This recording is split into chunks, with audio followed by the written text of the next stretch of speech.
আজকে বাজার থেকে আনা হয়েছে কই মাছ, কেটেই আনা হয়েছে।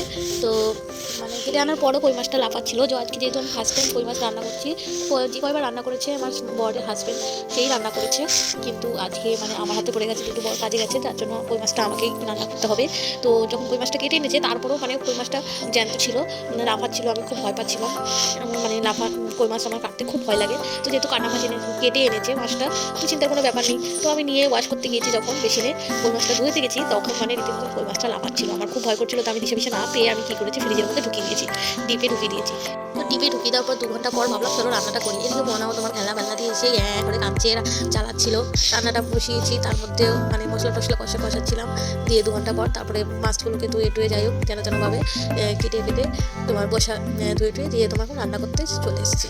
ফুলকপি দিয়ে আলু দিয়ে ঝোল করবো। বরমশাই ওইভাবে খেতেই পছন্দ করে, যেহেতু আমার আর আমার বরের মতন, তার জন্য আমার বেশি ঝামেলা করতে হয় না।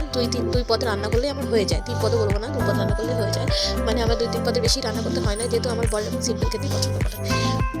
ওই মাছটা কিন্তু একদম মরে গেছিলো, যার জন্য আমার ধুতে কোনো অসুবিধা হয়নি। মানে লবণ দিয়ে গরম জল দিয়ে ধুয়েছি। মরে যাওয়ার পর আমার মাছ ধুতে কোনো সমস্যা নেই, বড় মাছ ধুতে কোনো সমস্যা নেই, কিন্তু জ্যান্ত থাকলে আমি যে কোনো মাছ আমি ধুতে পারি না, এটাই হচ্ছে কথা। তো দেখো আমি কই মাছটা কি সুন্দর লাল করে রান্না করেছি। আশা করি তোমাদের ভালোই লাগছে, দেখে তো ভালোই মনে হচ্ছে। দেখো তোমাদেরকে ভালো করে দেখাই কী রান্না করেছি। পালং শাকের চচ্চড়ি করেছি, আর তোমার কই মাছ করেছি। এরপর কি আর কিছু লাগে দুজন মানুষের? আর আমার মনে হয় ওর তো এর মধ্যে দিয়েই হয়ে যায়। ওকে একটু আলু ভাজা করে দিতে হয়, মানে যা তরকারি করি না কেন প্রতিদিন ওকে একটু আলু ভাজা করে দিতে হয়। তো যাই হোক, এইভাবেই সুন্দর করে রান্না করলাম কই মাছ।